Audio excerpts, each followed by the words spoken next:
the affairs of the royal family tells you that we are living in quite bizarre times. And this is largely due to leaked emails that have come from Ghislaine Maxwell. The layers of duplicity and shallowness, this is a new low. Ever-evolving soap opera, that is, of course, what's happening over at Royal Lodge. What's happened with Andrew losing his title and now her losing Duchess of York, it just proves that the York brand is totally toxic. Sarah Ferguson's official representative just confirmed to People magazine that she's preparing to leave Royal Lodge after nearly 20 years of the most unusual living arrangement in royal history. And this time, it's not rumour or speculation, because her spokesperson went on the record stating she is assessing a number of options currently, while simultaneously shutting down 2 specific stories about where she might relocate. But here's what makes this departure genuinely significant and why it represents a major turning point. For years, their arrangement seemed to defy all explanation because they divorced back in 1996, yet continued sharing the same massive home and presenting themselves as a united household. And now sources close to Sarah are using very specific language, saying she intends to forge an independent life and will move forward independently, which signals a deliberate step away from Andrew at the exact moment when his association with Jeffrey Epstein has intensified pressure on the monarchy.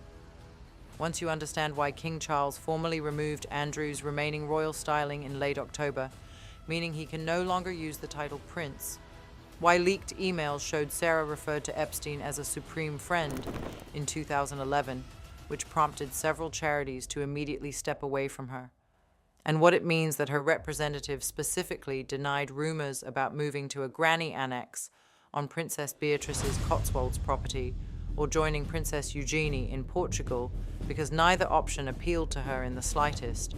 You'll realize this isn't just about changing addresses. It's about Sarah desperately trying to distance herself from Andrew's situation before it completely destroys whatever reputation and opportunities she has left. There is a no-holds-barred, warts-and-all tell-all story waiting to be shared with the world. King Charles is battling with Prince Andrew and Sarah Ferguson to convince the Yorks to move out of the Royal Lodge. Rather unsavoury description of this place is that it's an cattle shed in the Cotswolds. So damaging about this email is that it actually highlights the cynicism in which he... Is Fergie really finally clearing off? This is the worst look Fergie has ever had. We're looking at a major turning point for Sarah Ferguson and Andrew Mountbatten-Windsor, and the home that has defined their extraordinarily unusual life together for nearly 2 decades. Royal Lodge, once a symbol of their strange but apparently enduring partnership, is about to lose one of its key residents permanently. And this time, it's not rumor or speculation. Sarah is preparing to leave, and her own official representatives have now stated so on the record to media outlets. The change comes after a particularly difficult stretch for both of them. In late October, King Charles formally removed Andrew's remaining royal styling through official palace channels. That meant no more use of the title Prince in any official capacity. It was the clearest sign yet that the palace intends to place significant distance between the monarchy and anyone connected to Jeffrey Epstein. Once that decision was made, questions about Royal Lodge resurfaced immediately because the house symbolized a level of status, comfort, and continuity that Andrew no longer deserves in the eyes of the institution. For years, their living arrangement seemed to defy logical explanation.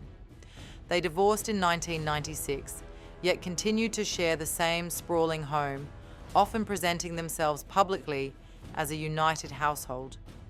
It was variously described as friendly, practical, or simply eccentric, depending on who you asked and what their perspective was. Regardless of the interpretation people placed on it, the arrangement worked for them, and it gave the strong impression that Sarah was choosing to remain by Andrew's side, no matter how bad the public pressure became. Finally, that arrangement is ending.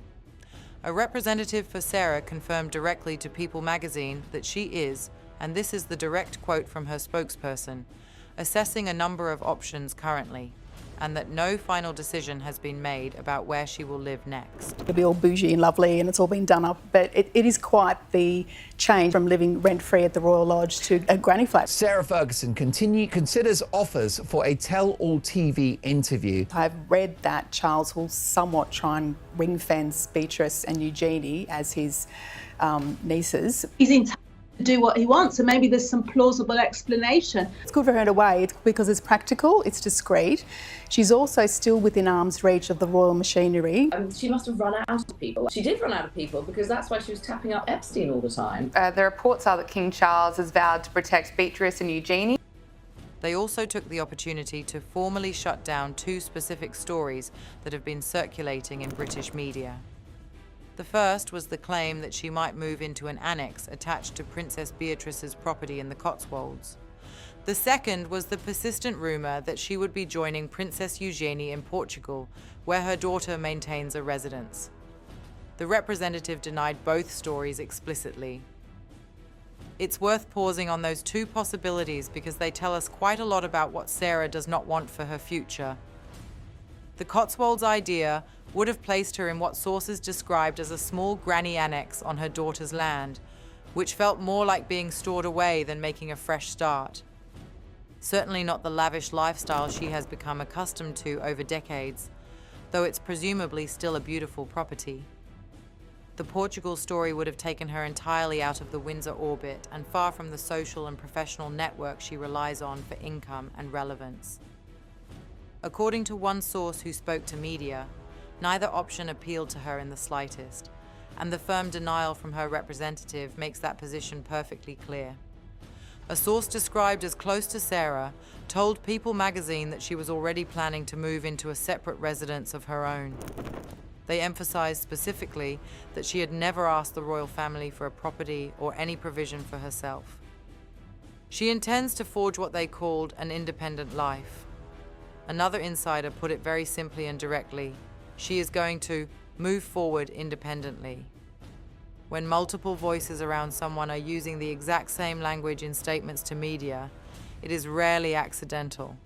It signals a deliberate messaging strategy and a step away from Andrew and towards something she can personally control.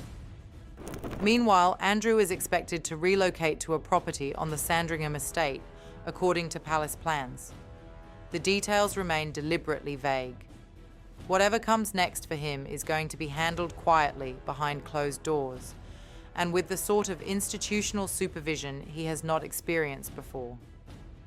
The days of him hiding behind the space and privacy of Royal Lodge are definitively ending. A swift number of charities that came forward very quickly in a short amount of time to distance themselves from Sarah Ferguson, the Duchess of York. They shouldn't pay for the sins of the parents, clearly, but I wouldn't expect them to have any front and centre row. Don't expect to see them on the palace. A six-figure sum on the table for a first chat after losing her title. She's hoping some sort of generous benefactor will take her in, but the thing is, that's been happening now for 30 years. Several charities have cut ties with Sarah Ferguson. This is because of an email she reportedly wrote to Jeffrey Epstein, calling him a supreme friend. Sarah Ferguson, formerly the Duchess of York, of course, is considering offers for a tell-all TV interview. For their daughters, Beatrice and Eugenie, the shift carries a deep emotional element beyond practical considerations. Royal Lodge is woven into some of the happiest moments of their lives.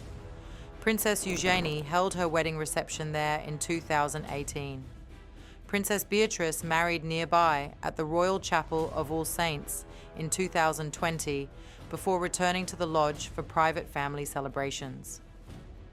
For both sisters, the house represented security and family ties that stretched back to childhood. The loss of that space is not just practical logistics, it is genuinely personal. All of this is happening because the pressure surrounding Andrew's past has intensified again recently. Virginia Giuffre's posthumous memoir stirred up the scandal by repeating the allegations made against him. Andrew has always vehemently denied the claims publicly. But the public reaction was immediate and severe.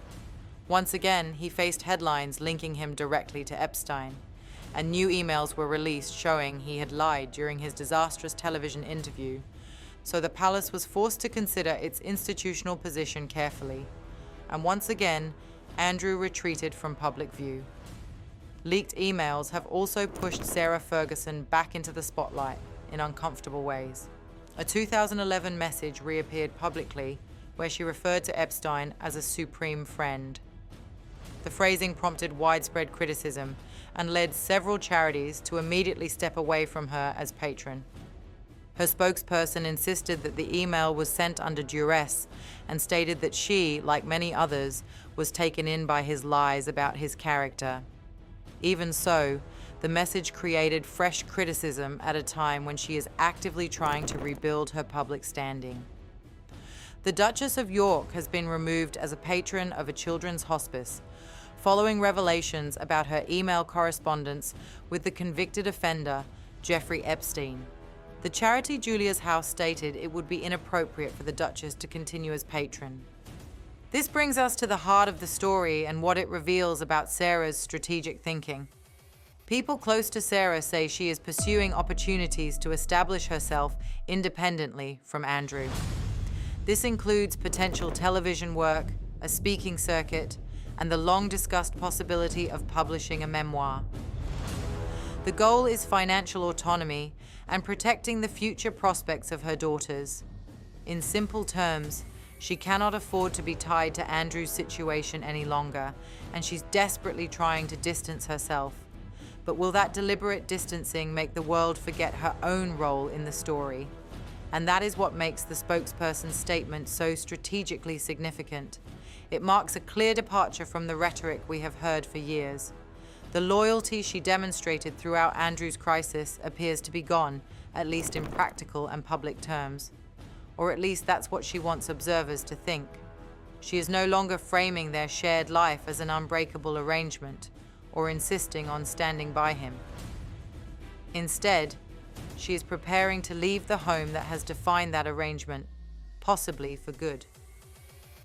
Her next chapter is not yet fully written. The address is not confirmed. The timeline is not fixed, but the direction is unmistakable.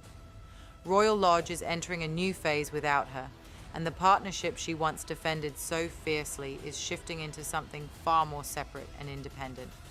That's it for today, folks. See you in the next video.